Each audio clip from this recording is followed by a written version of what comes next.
وزير المالية لحضوره إلى مجلس النواب ومشاركته في هذه الفقرة التي تم اتباع الأطر القانونية والدستورية بخصوصها. وبطبيعة الحال هناك جملة من المسائل لابد من ذكرها، أن عملية الاستجواب هي ممارسة ديمقراطية يجب أن تكون بعيدة كل البعد عن الاعتبارات السياسية أو الاعتبارات الشخصية. الغاية منها الوصول إلى الحقيقة حول مسائل يتم طرحها. الكل يعلم السيد وزير المالية بما لديه من خبرة وكفاءة وقدرة وإمكانية وتاريخ، مثل العراق في مواطن ويملك روح وطنية عالية. وفي ذات الوقت السيد المستجوب الأستاذ هيثم الجبوري بما لديه من مكنة وقدرة، وهو شخصية مخضرمة ولديه دقة في ما يتحدث به.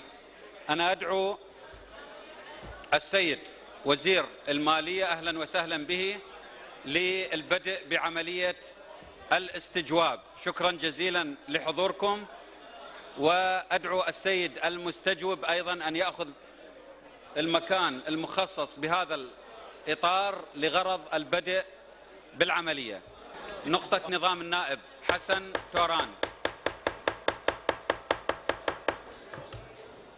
تفضل. السيد الرئيس، النظام الداخلي المادة 37 ثالثا تناقش فقرات جدول الأعمال بحسب تسلسلها الوارد في الجدول، ولا يصار إلى مناقشة أي فقرة جديدة إلا بعد الانتهاء كليا من مناقشة الفقرة السابقة، وإذا تعذر إتمام النقاش فالهيئة الرئاسة تأجيل النظر فيها إلى جلسة ثانية. فبالتالي الاستجواب هو فقرة تاسعا، عندنا عدة قوانين موجودة مفروض أن نصوت عليها في الفقرة الرابعة. لماذا تم خرق هذا النقطة في النظام الداخلي؟ السيد المقرر إذا تسمح، جدول الأعمال.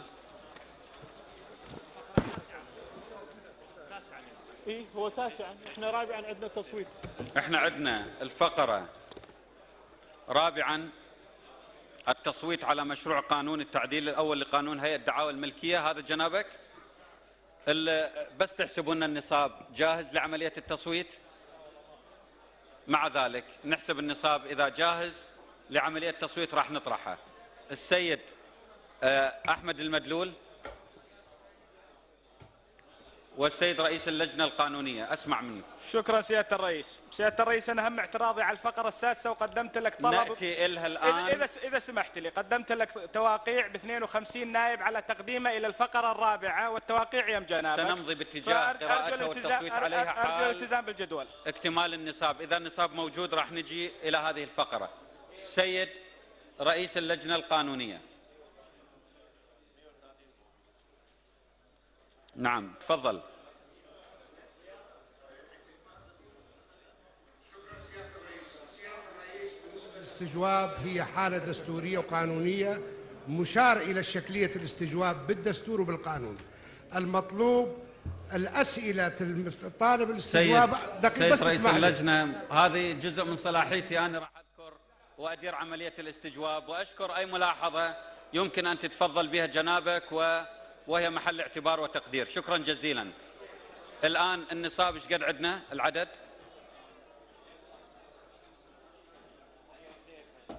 نعم. السيدات السادة، قبل أن نبدأ بهذه الفقرة هناك توجه للمضي ببعض الفقرات اللي تحتاج إلى تصويت على أقل تقدير في القرارات الموجودة. القضية رابعا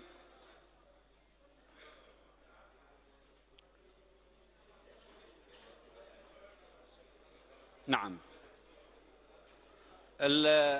المجلس الموقر، أنا أطلب رأيكم فيما هو موجود الآن. احنا عندنا عملية استجواب قد تحتاج منا إلى أن نمضي باتجاهها. عندنا عملية تصويت على مشاريع قوانين، بعضها 3 مواد بعضها 18 مادة، وكذلك توصيات بخصوص العقبات اللي تعترض تحرير محافظة نينوى. أطلب من المجلس الموقر أن يسمح لنا أن نبدأ بعملية الاستجواب والفقرات المتعلقة بعملية التصويت يمكن أن نمضي باتجاهها. نعم، تفضل نائب حسن توران. سيد الرئيس، على أن توضع في يوم السبت كفقرة أولى. توضع يوم السبت كفقرة أولى كل ما هو موجود. وأيضا السيد أحمد المدلول. شكرا سيادة الرئيس. سيادة الرئيس، كل التصويتات. سيادة الرئيس، التوصيات بخصوص الحلول لمحافظة نينوى تختلف عن الفقرة الرابعة، لأن ما يحتاج أنه نصعد على المنصة وتجي لجنة وتقعد وهي تسولف، يعني مجرد تنطيني إياه دا أقراه ونصوت عليها. نعم شكرا. إذا تسمحون، ثم نبدأ بعملية الاستجواب وكل التصويتات الموضوعة على جدول الأعمال البرلمانية توضع على جدول أعمال يوم السبت كفقرة أولى. المجلس الموقر توصيات في الجلسة السابعة من الفصل التشريعي الأول من السنة التشريعية الثالثة الدورة النيابية الثالثة في 20/7/2016 أدرج على جدول الأعمال موضوع العقبات التي تعترض عملية تحرير محافظة نينوى وما هي الحلول المقترحة، حيث قام على إثرها أعضاء مجلس النواب بمناقشة هذا الموضوع وتم تلخيص مجموعة من التوصيات المبينة أدناه. عندنا 5 توصيات. 1. تشكيل لجنة من شخصيات دينية واجتماعية وعشائرية وسياسية لوضع معالجات للمشاكل الاجتماعية التي خلفها تنظيم داعش الإرهابي وتسببت في تمزيق النسيج الاجتماعي بين أطياف المحافظة، على أن تقوم هذه اللجنة بتقديم مبادرات فورية لتوحيد الصفوف بين أبناء محافظة نينوى وتلافي الآثار السلبية الناتجة عن ممارسة تنظيم داعش بما يكفل عودة الحياة الاجتماعية بصورة طبيعية. 2. على كافة القوات المشاركة في عمليات تحرير محافظة نينوى أن يكون هدفها الرئيس والوحيد هو تحرير المحافظة والحفاظ على المواطنين الأبرياء وممتلكاتهم. 3. دعم منتسبي شرطة نينوى وتشكيلات الحشد العشائري في محافظة نينوى بما يحتاجونه من أسلحة ثقيلة وآليات، لأن الدور الذي سيؤديه الحشد العشائري والشرطة المحلية أثناء التحرير وبعد التحرير دور فاعل، مما يقتضي إلزام الحكومة بتسليحهم ودعمهم. 4. على وزارة الهجرة والمهجرين بناء مخيمات تتسع بما لا يقل عن 150,000 نازح كمرحلة أولى في منطقة الحاج علي وديبقة وزمار وخلال مدة أقصاها 2 أسبوع. 5. يلتزم السيد رئيس الوزراء بإصدار أمر لوزارتي الدفاع والداخلية يلزمهم باستقبال كل منتسبي نينوى وإلغاء مجالسهم التحقيقية. راجين من السيدات والسادة أعضاء مجلس النواب التصويت على هذه التوصيات من أجل إصدار قرار بهذا الخصوص. تصويت الأعضاء بهذه التوصيات. تمت الموافقة. شكرا جزيلا. مرة أخرى نرحب بالسيد وزير المالية والكادر المتقدم في الوزارة، ونبدأ الآن بعملية الاستجواب. طبعا حسب الدستور والنظام الداخلي لا تجري المناقشة في الاستجواب إلا بعد 7 أيام في الأقل من تقديمه، حيث نصت المادة 56 من النظام الداخلي على لعضو مجلس النواب وبموافقة 25 عضوا توجيه استجواب إلى رئيس مجلس الوزراء أو أحد نوابه أو الوزراء لتقييم أدائهم في الشؤون التي تدخل في اختصاصهم، ولا تجري المناقشة في الاستجواب إلا بعد 7 أيام في الأقل من تقديمه. الآلية الموضوعة لم يتضمن الدستور ولا النظام الداخلي آلية واضحة لمناقشة الاستجواب، وبالرجوع إلى اللوائح الداخلية التي تم الاقتباس منها نود الإشارة إلى الآتي. 1. تجري المناقشة بأن يشرح المستجوب استجوابه بأن يلقي السؤال ثم يجيبه من وجه إليه الاستجواب، ويكتفى في هذه المرحلة بمجرد السؤال، وعلى وجه التحديد السؤال الذي تم إرساله إلى الوزارة لحظة عملية الاستجواب، والإجابة دون أن يباشر السيد المستجوب عملية تقييم الإجابة، مع ملاحظة إمكانية استفهام السيد المستجوب عن الغامض في إجابة من وجه له الاستجواب. بعد الانتهاء من توجيه الأسئلة والإجابة يفتح الباب للنقاش في موضوع الاستجواب. بود الإشارة قبل البدء بالسؤال الأول مرة أخرى أن الاستجواب إنما لغاية إيضاح حقائق يجب أن يكون بعيد عن أي اعتبارات سياسية أو اعتبارات شخصية. لا يمكن الحديث في لحظة الاستجواب إلا عن القضايا التي يمكن الإثارة بصددها، وأي إثارة لموضوع خارج عن السؤال والإجابة وملحقات ذلك الحقيقة سيشطب ولا يؤخذ به بالاعتبار ضمن إطار عملية الاستجواب. نبدأ بالسؤال الأول الذي يتقدم به السيد المستجوب النائب هيثم الجبوري. تفضلوا. بسم الله الرحمن الرحيم. شكري وتقديري إلى أخوتي في مجلس النواب وإلى هيئة رئاسة مجلس النواب وإلى السيد معالي وزير المالية والكادر اللي معاه على الاستجابة والحضور في الوقت المحدد، وإن شاء الله سنلتزم بما ذكرت سيدنا الرئيس، فحال يكون مهني إن شاء الله ليس فيه استهدافا لا شخصيا ولا سياسيا. السؤال الأول: قيامكم بتأجير طائرة خاصة من شركة وينس للسياحة والسفر بمبلغ $90,000 بأصل موافقتكم على الصرف على أصل مذكرتكم 25/12/2014، على الرغم من أنه نصت المادة 12 ثالثا من تعليمات تنفيذ الموازنة الاتحادية لسنة 2013 منع تأجير، نص المادة منع تأجير الطائرات الخاصة بشكل مطلق على حساب الدولة للجهات كافة عدا الهيئات الرئاسية الثلاث لحين شراء طائرات خاصة. وأيضا تضمن إعمام دائرة قانونية رقم 710 المؤرخ في 20/1/2009 من محضر اجتماع اللجنة المكلفة بتحديد ضوابط السفر والإيفاد للسادة الوزراء ومنهم بدرجتهم، حيث بينت المادة سادسا منع تأجير الطائرات الخاصة بشكل مطلق للجهات كافة عدا الرئاسات الثلاث. وهنا لدينا ما يشير استئجاركم طائرة خاصة للذهاب إلى البحرين والأردن. السؤال الذي تم إرساله نعم. يكتفى به. جواب. شكرا سيد الرئيس. في البداية أشكر سيد الرئيس على ترحيبه بي وبكادر وزارة المالية، وأيضا أشكر هذا الحضور الجيد من السادة أعضاء مجلس النواب في هذه الجلسة وجلسات اليوم المهمة. أحب أن أؤكد للحضور احترامنا وتقديرنا للدستور للقانون وحضورنا أمامكم كمسؤول في الدولة وكوزير وعندنا وظيفة خدمة عامة. احنا معرضين للمساءلة للمراقبة، فلذلك أؤكد للسيد المستجوب المحترم أيضا بأن أجوبتنا سوف تكون مهنية وعلى قدر الأسئلة الموجهة، وأي شيء خارج الأسئلة التي كتبت إلينا وعددنا أجوبتها لكم سوف ترفض من قبلنا في هذه الجلسة. جوابا على السؤال الأول للسيد المستجوب سيد هيثم الجبوري، أحب أن أؤكد لحضرتك وللسادة النواب أنه لم يصرف أي فلس ولا أي دولار من مبلغ $90,000 اللي تفضلت به من ميزانية وزارة المالية أو من ميزانية الدولة العراقية لتأجير طائرة خاصة لتنقلاتنا بين عمان وبين البحرين.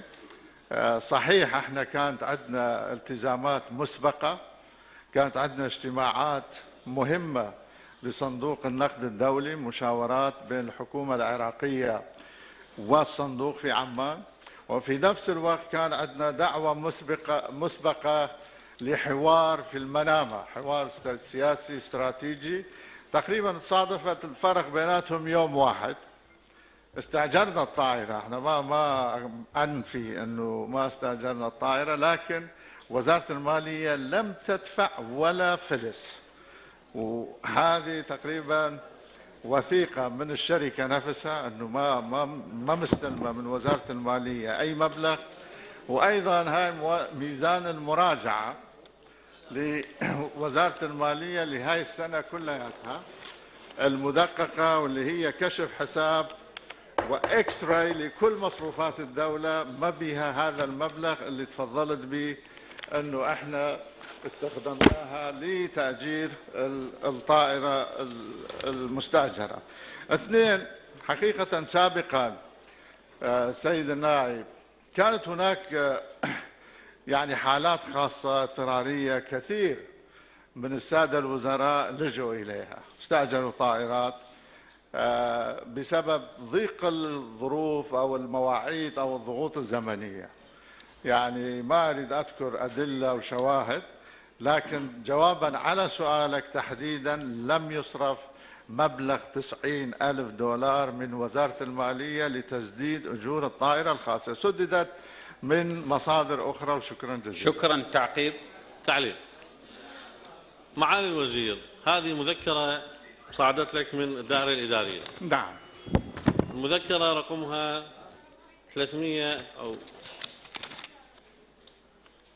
503 في 7/1/2015 تذكر لك المخالفة باستئجارك للطائرة 90,000 دولار، ورغم ذكر هذه المخالفة إلا أنه جنابك ذيلت هذه الورقة بكلمة لصرف المبلغ. اثنين، هذه فاتورة من نفس الشركة اللي حضرتك تكلمت عنها الآن، شركة وينس، وأيضا فيها تفاصيل سفركم وعدد الساعات والمبلغ، وأيضا جنابك كاتب موافق على صرف المبلغ.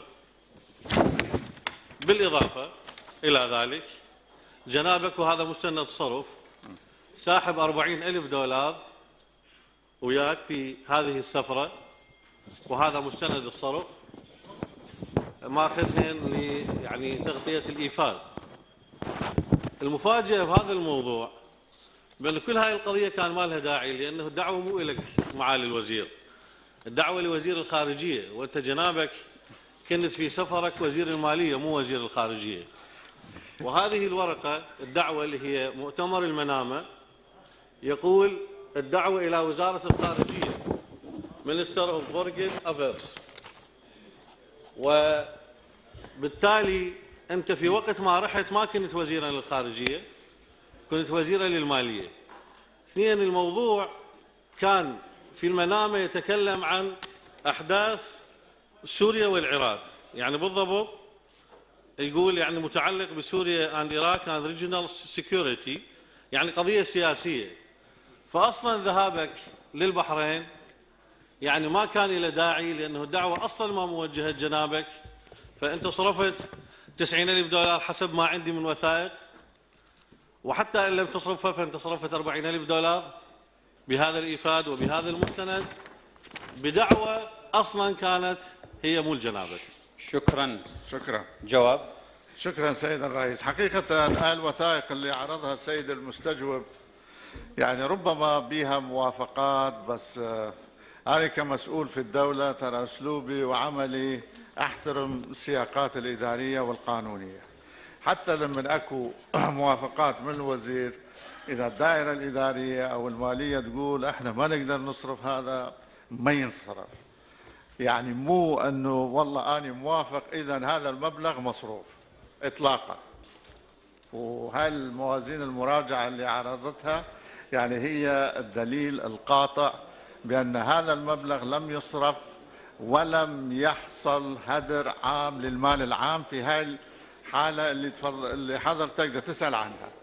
اثنين، قائمة صرف مال إيفاد هاي موجودة، وأيضا هاي كلها مدققة من قبل ديوان الرقابة. هاي السلف لما ناخذها للإيفادات بعدين يجري تسويتها، كل الوزراء والمسؤولين اللي اشتغلوا بالدولة حقيقة يعرفون أنه تسوية السلف شلون تتم، وعندنا وثائق اللي تثبت وتأكد أنه كل هاي القوائم اللي تتفضل بها مدققة من قبل ديوان الرقابة المالية ومنجزة. فلذلك أعيد أكد. نعم. بالنسبة للنقطة الثالثة سيد النائب، احنا سياسيين ومعروفين. نعم. وخدمنا في هذه الدولة من 2003 إلى الآن ومو طارئين. فدعوتنا إلى حوار المنامة وإلى بعض الحوارات والمؤتمرات حقيقة مو فد شيء عجيب، إنه الدعوة أنا عندي دعوة، إذا تريد أجيب لك هسه عندي دعوة، وهذاك الوقت هم عندي دعوة إلي. شكرا. زين عيني؟ شكرا. فلذلك مو إنه وزير الخارجية، لا، أكثر من مرة صادف وزير الخارجية مدعو، أيضا وزير آخر مدعو في نفس الوقت. شكرا. السؤال الثاني. لا، تعقيب. تعقيب. معالي الوزير، أولا عنوان الدعوة إلى وزير الخارجية بصفته ليس بصفتك الشخصية. تم ذكر هذه الملاحظة. لا، مو هو معالي الوزير يقول أنا رحت لأن أنا سياسي. عقب. هي فضل. الدعوة مينستر أو فورين، مو مينستري هماتين، مينستر ومينستر اثنين، وزير ووزارة. فالقضية خاصة بوزارة الخارجية. أصلا عملية التمثيل، بأنه مع احترامنا وتقديرنا أنه سياسي معالي الوزير، ولكن هاي قضية وزير الخارجية هو الوحيد اللي يمثل الدولة في هكذا مؤتمرات، باعتبار هي مشخصة إلى وزارة الخارجية. المسألة الثانية هي دعوة، واحنا نعرف الدعوة عادة تتحمل الجهة الداعية تكاليف الإيفاد. 40,000 دولار بيومين، يعني أنت جنابك سافرت معالي الوزير يوم 5/2 ورجعت يوم 8/2، يعني أنت 6 و7 هناك فقط، يعني 40,000 دولار يصرف في يومين. يعني هذا يمكن يعني بحث آخر تقديره يعود لمجلس النواب. نعم. توضيح عن السيد رئيس المجلس. توضيح. هذا كتاب مرفق، يعني قرار أو موافقة من مجلس الوزراء. أقرأ لك إياه وهاي ممكن تشوفوها. إشارة إلى وزارة المالية، إشارة إلى كتابكم 2509 والمؤرخ في 2/12/2014، حصلت موافقة السيد رئيس مجلس الوزراء على إيفاد وزير المالية السيد هشيار محمود زيباري إلى العاصمة الأردنية عمان لحضور الاجتماع السنوي لصندوق النقد الدولي للفترة منها إلى هاي، ويتولى السيد وزير التخطيط هاي المسألة. اثنين، عيني احنا لما ناخذ هاي السلف للإفادات هاي يجري تصفيتها وتدقيقها، يعني من قبل ديوان الرقابة لممثلين موجودين بوزارة المالية. فلذلك ممكن ترجع لهم تسأل لهم على هاي المسائل، هل هاي دققت، كيف صرفت، شلون، وين الوصولات إلى آخره. فلذلك حقيقة أنا عندي موافقة وعندي دعوة أيضا أقدمها لحضرتك لمجلس النواب، أنه مال البحرين هسه عندي دعوة هسه حاليا لهاي السنة في حوار المنام، في منتديات مؤتمرات عديدة بحكم عملي كوزير خارجية وسياسي ويعني متصل أو معروف عند كثير من الجهات. مو فقط أنه وزارة المالية هي اختصاصنا، لا والله نعرف بالسياسة الدولية، بالسياسة الإقليمية، بالأمن الإقليمي. هو الاستجواب نفسه حقيقة هو اتهام برلماني، اتهام مو قضائي بس اتهام برلماني. فلذلك الأسئلة اللي تطرح يعني مفروض نعطيها حقها ونوضحها وننتقل إلى الموضوع الآخر. بالنسبة أؤكد أمام مجلسكم الموقر وأعضاء المحترمين، أنا مسؤول عن كلامي بأنه لم ولن أقوم بأي صرف أي مبالغ خارج الموازنة الاتحادية العامة لإقليم كردستان أو لأي جهة أخرى خارج هذا القانون. كذلك لم يتم صرف أي مبالغ للرواتب إلى الإقليم وفق اتفاق النفط والموازنة بين الحكومة الاتحادية والإقليم إلا بموافقة السيد رئيس الوزراء ووزير المالية وبتوصية من وزارة المالية.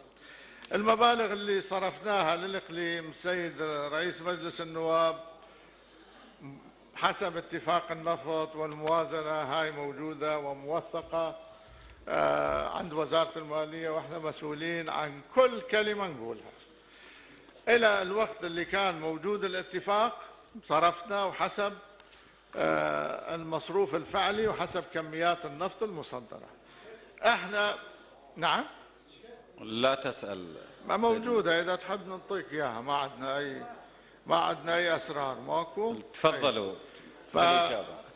لذلك ما عندنا حقيقة أي مصروفات إطلاقا خارج قانون الموازنة، ومن توقف الاتفاق توقفت التمويلات المالية للإقليم.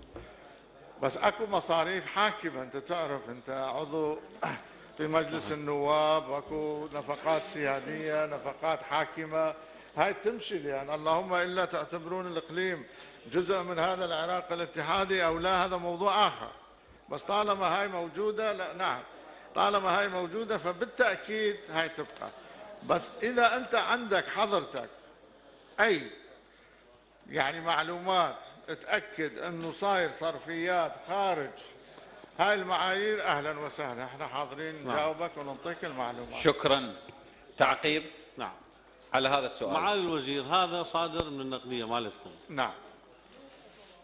مكتوب التقرير الإجمالي للتمويل للفترة من شهر 8 إلى شهر 8، يعني شهر 8 يا سنة شهر 8 2015.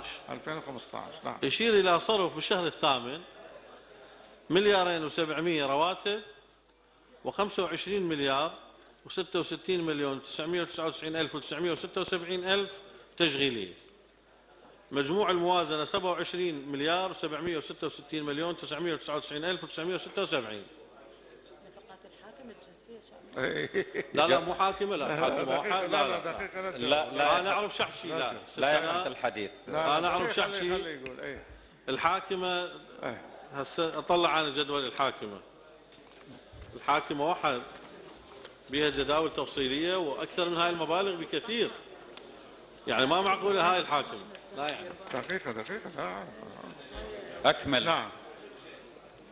فلذلك أنا هذا بياناتكم مع الوزير ما جايبها من يمي، بيانات المحاسبة. نعم. الحاكمة هذه حاكمة واحد غير، يعني نعم. مسوينها بجدول ثاني. دقيقة. نعم. شكرا. خلصت؟ انتهيت. خلصت؟ تعال. جواب. هذا الحاكمة الموجودة، وهاي الوزارات تصرفها مو احنا، تدري؟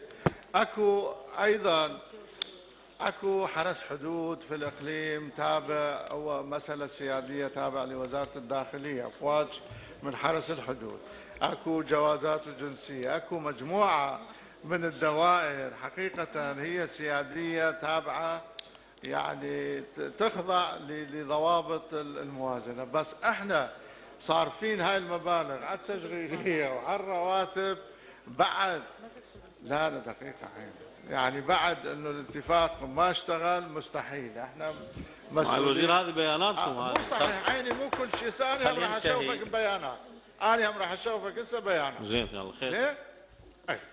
شكرا. شوفني بيانات. انتهت. طبعا في نهاية الإجابة على الأسئلة، طرح الأسئلة والإجابة، ما يسعنا إلا أن نتقدم بالشكر الجزيل إلى السيد المستجوب، وأيضا إلى السيد الوزير.